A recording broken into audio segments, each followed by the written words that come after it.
Hi, my name is Phil Fremont Smith, and I'm one of the founders of Happy. We are a talent attraction platform and RPO, and we've been operating for years now, bringing our clients into the modern era of recruitment marketing, most of which is being done on our proprietary software platform. But the lessons that we have learned, I wanted to share with all of our clients so that people understood exactly sort of where our industry is at and where we have to go from here. So really, this is just going to be quick, but some core insights from what we've been doing with you and with our other clients over the last number of years to help us understand all of this in context.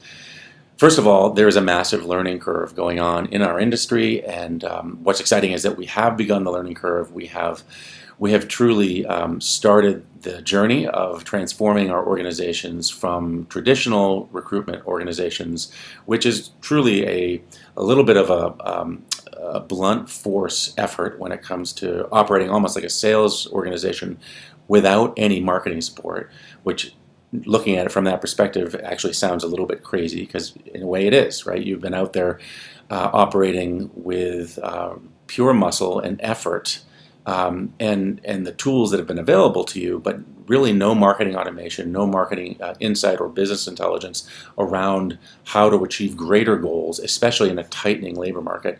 And so this learning curve is an exciting start. If you look at the different phases here through the learning curve, we have the initial, which is the ad hoc phase, where most companies start. Now, many smaller businesses may start even with no idea of where they are or how to do this other than maybe using Monster. But with the ad hoc phase, you have folks really engaged in a manual process. It's relatively unstrategic, and that means you're never going to sort of fight your way out to a pipeline or any kind of a flow of candidates.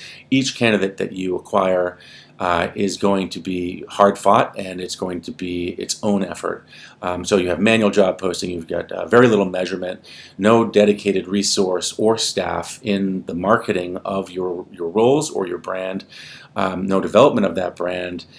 No career page or career site, really, and that is a big problem when you think about the candidate experience. You get sort of an ethos of a fire drill where the commandment comes down from on high that we need to hire 20 new, whatever the role may be. People jump into action through brute force and effort and time in and pure muscle. They often will even execute on those requirements. But it is a fire drill that happens, a skirmish of huge amount of activity, and then results, and then people take a deep breath, and then they have to do it all over again. And it really is like living in a firehouse with that alarm always about to go off, yet there's never any strategic pipeline that's laid into place as a foundation for the next set of requirements when they do come. And then what that leaves you with is not only starting from zero each time that you have to meet those requirements, but also no way to predict. When people come and say, "Oh, we need another 15 of these roles," or we're behind on whatever role in development, there's no way to be able to say to the hiring manager or the executive team, "Well, I can tell you exactly how long that will take, or what kind of return when it comes to our activities we can expect over this time frame and on this budget." And so that leaves people in that ad hoc phase, which is insufficient in today's environment. It's incredibly competitive, as we all know. The next phase of learning is the intermediate phase, and this is where we have some real step up in our understanding, the centralization of posting, so that you're not just going from one platform to another, which allows you to really be able to start to analyze which channels are working, which channels aren't, be able to make decisions on a weekly or even daily basis about where should you be spending your ad spend for advertising your opportunities and your organization. The passive sourcing is really initially introduced in this phase, where of course anyone that's going after hard to fill roles is going after passive candidates through LinkedIn or other networks or databases, and that is critical. Of course, the biggest problem with all of that in the passive realm is engagement, getting these folks who are not looking for a job right now to be interested enough to say, tell me more. And that's where EVP and brand comes into play, because if you are going after passives, whether you realize it or not, you are competing on brand, and you are either differentiating successfully or you're not. And so this is where people start to think about that more and more. Segmenting is, okay, so now you have a bunch of different audiences, skill families or job families, and you need to understand who you're speaking to and with what language. Is it inclusive? Is it effective? What are the returns of different kinds of language and content out to those folks? And that's what segmenting is. It's a marketing term which allows you to be able to target and be able to specifically focus on the appropriate message to the appropriate person or audience.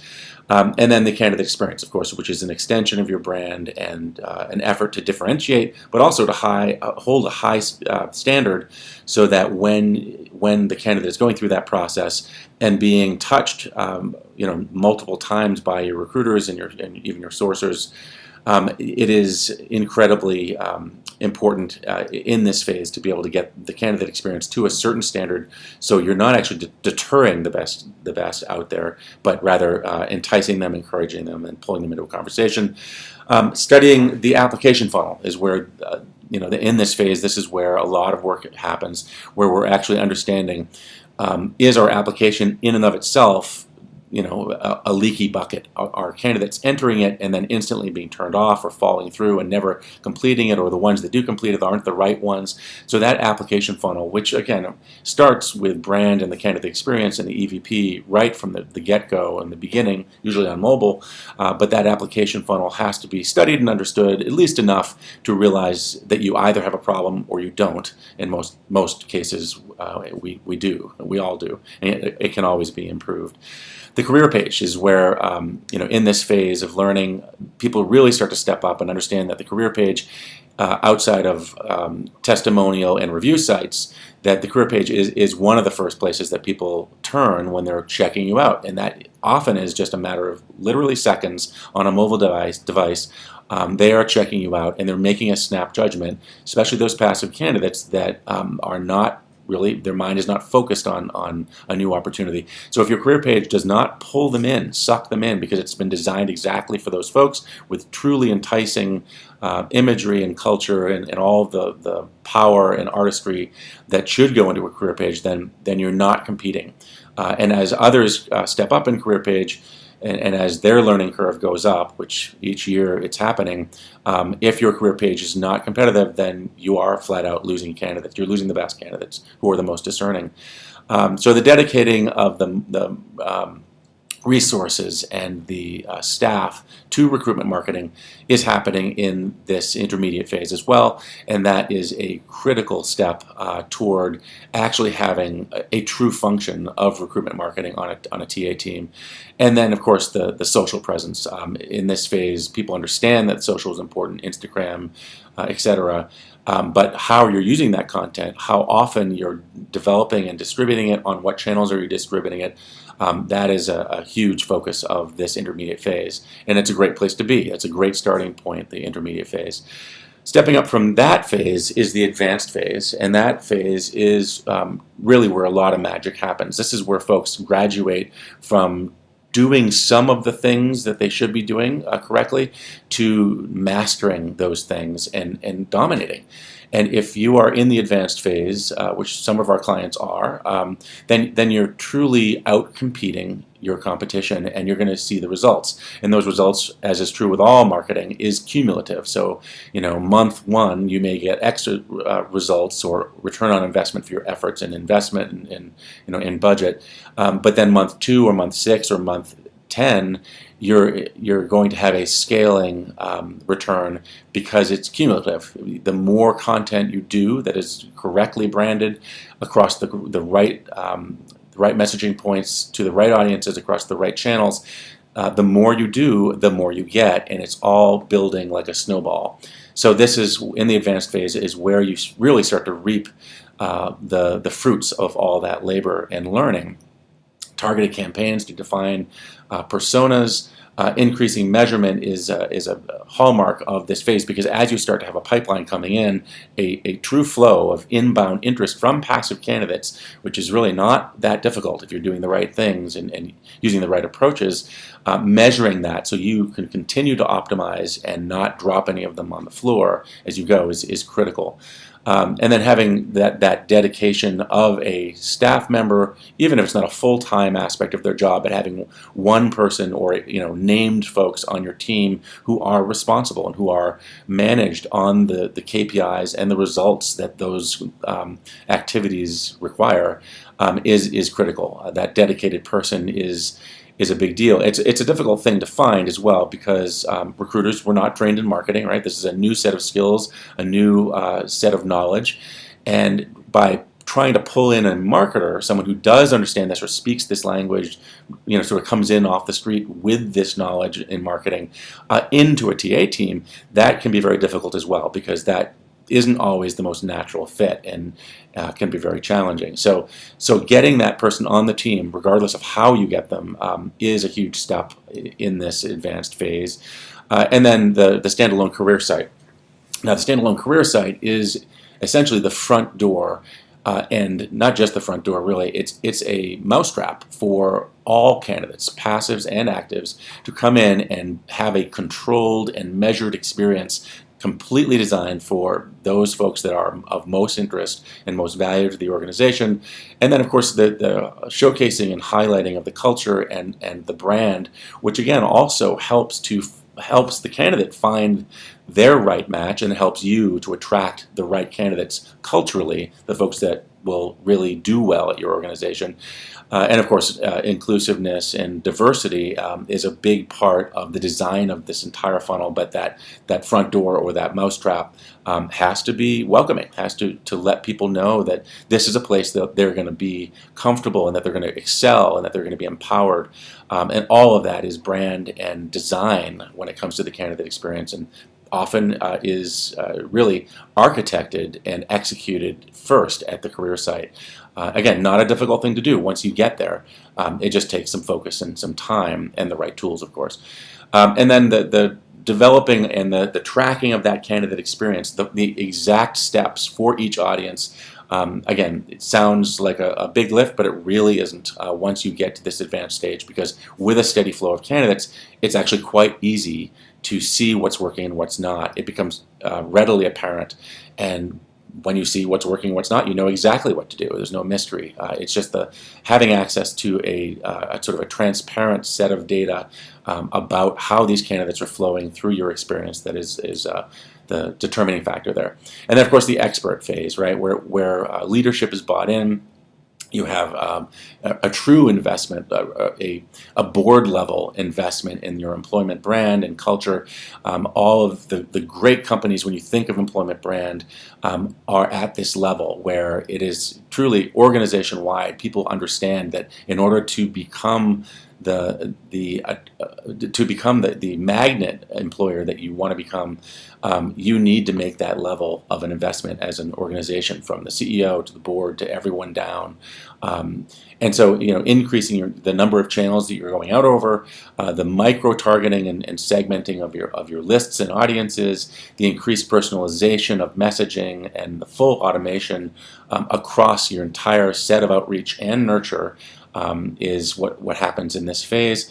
And then the advanced content and marketing through actual calendars, where your calendar is filled with exactly what you're going to do for any given audience at any given moment.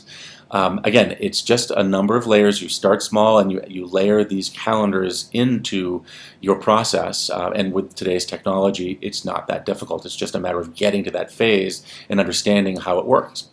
All of these things click right into place.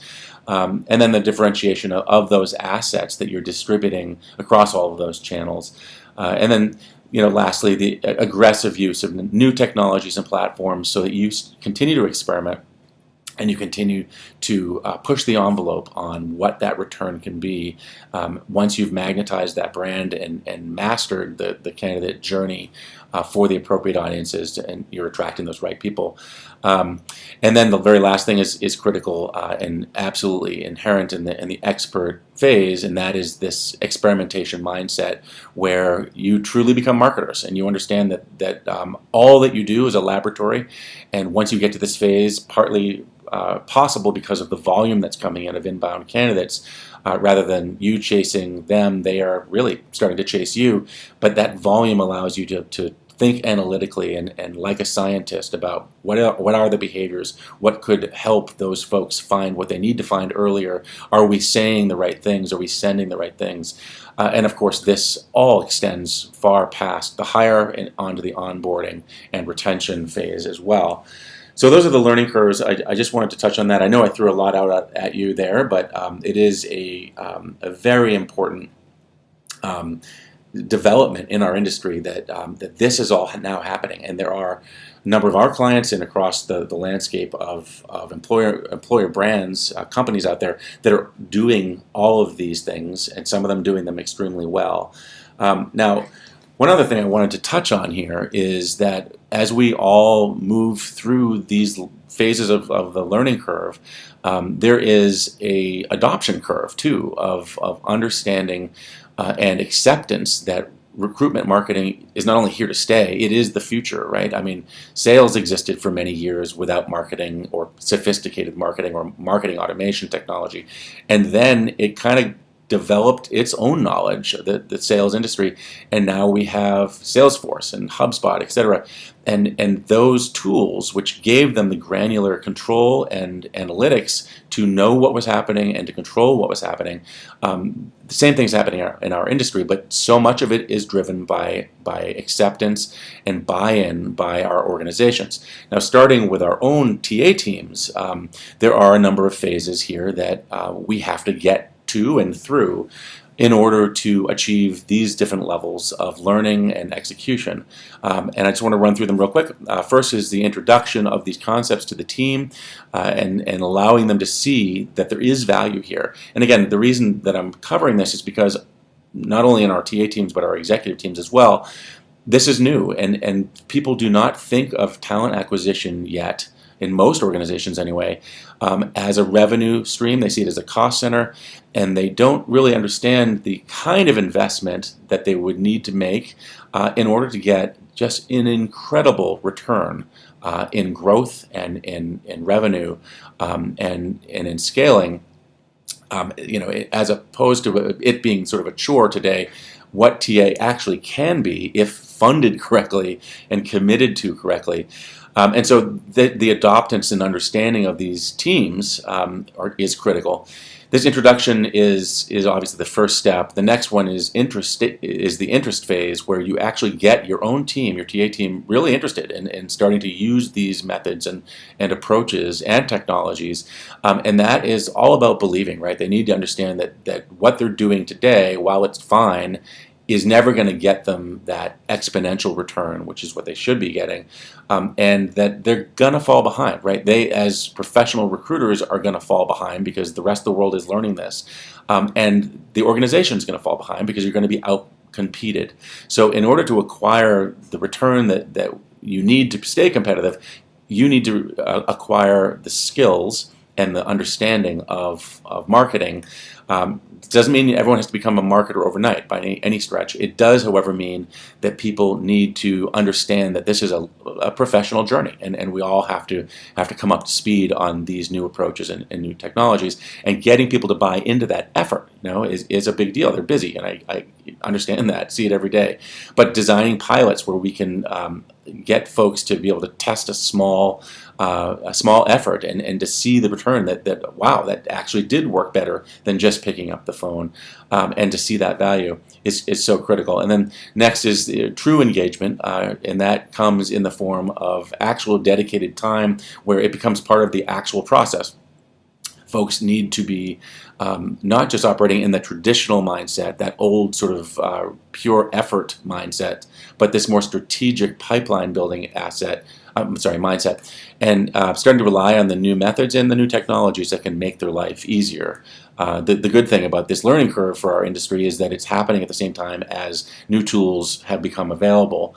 And whether that be recruitment marketing platforms or just singular sort of single feature tools from texting to career site development, whatever, there are tons of options and things that you can try and take at your own pace. It doesn't have to be some massive, giant leap forward.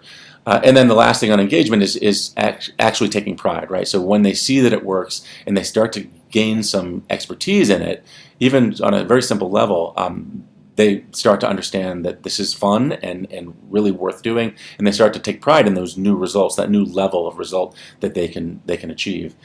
The last, or the second to last, I should say, phase of this adoption curve is, we call it management. And then in this managed phase, people are actually incorporating these approaches and these technologies into their daily management of their job, right? And there is a new professional standard. Instead of being able to source and engage 15 or 25 candidates, you're talking about hundreds of candidates. And so that new level of output takes some getting used to, but boy, does it blow hiring managers and execs away. And so by getting to that phase, it's a beautiful thing and an exciting thing. But that comes from the definition of clear goals and requirements being applied to these new methods and tech. And those goals are going to sort of set people free, and that becomes really kind of a whole new level of managing your day, managing your profession in what you do on a daily, weekly, monthly basis. And then the last phase is the optimization phase, where strategic expectations and the management of all of this is done with a mindset of marketers, which is always that mindset of experimentation and optimization.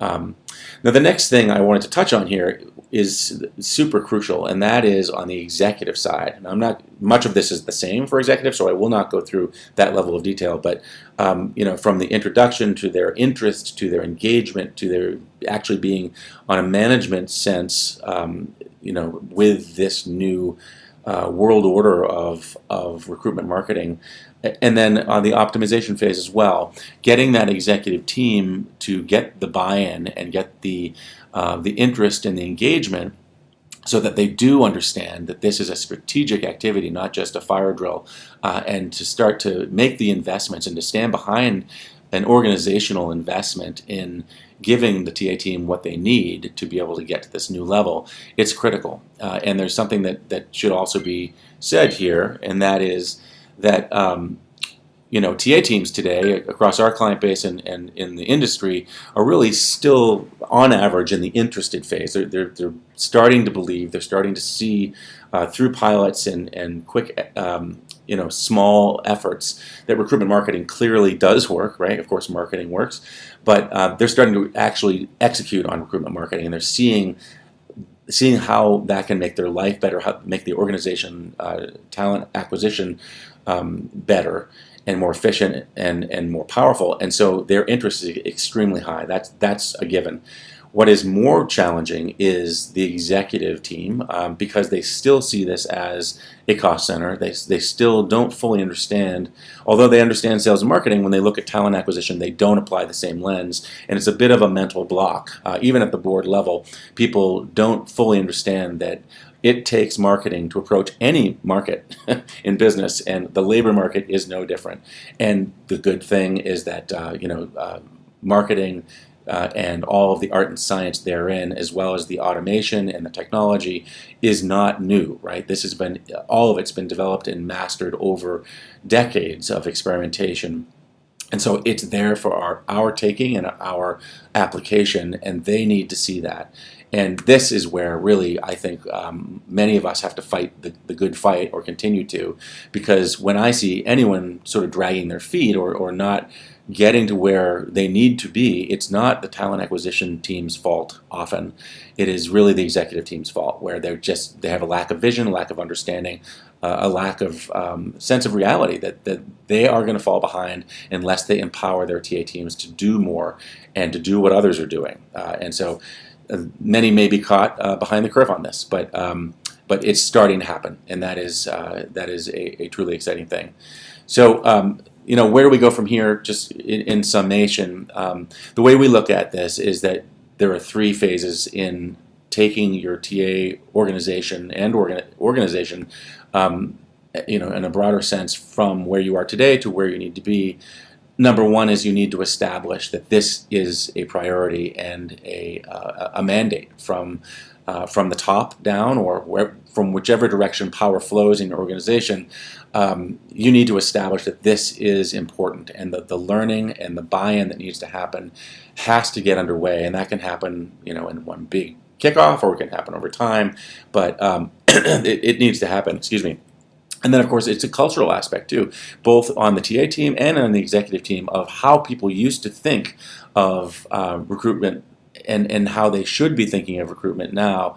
Talent acquisition is dramatically changing, and so that cultural understanding of who we are in recruiting is critical. And changing any culture is a long-term effort and takes commitment. And so then, transitioning to the setting of metrics and goals and testing and proving is also critical in establishing this as something that is not only worth doing but provable, that it is absolutely something that you can say, we're going to do X, Y, and Z, and then we'll see what the result is, and then here is the result 1 month later or 2 months later. So the next phase to where you are going to be taking your organization from now to then is the equipping phase, and that is to actually equip your organization with tools and platforms, and the education and the partners, and then of course the mindset to be able to start to apply and execute on all of this. Now, partnership is actually a big deal, because you need organizations out there that can help you to learn, and then of course you need executive sponsorship to have the budget and the latitude internally to be able to experiment and try things, and try things that may not work out, or to start small and just experiment your way into all of this. But it does take equipping your team in a number of ways to get there. And then the last phase, of course, is expanding, right? Finding those things that do work, those things that have the right ROI for you and your budget and your goal, and being able to expand that. And that takes executive involvement. It takes often very high level commitment, but that is the final stage here. And this is the good fight that we are all engaged in ongoing. So that is really all I wanted to cover today. As we continue to garner these insights, I will continue to share them, but I wanted to make sure that I was communicating out some things that are becoming very clear to us as to where we all are, and where your organization may fall in this learning curve and adoption curve. And I look forward to discussing all of this with you in person. Thanks so much, and I will be in touch. Bye-bye.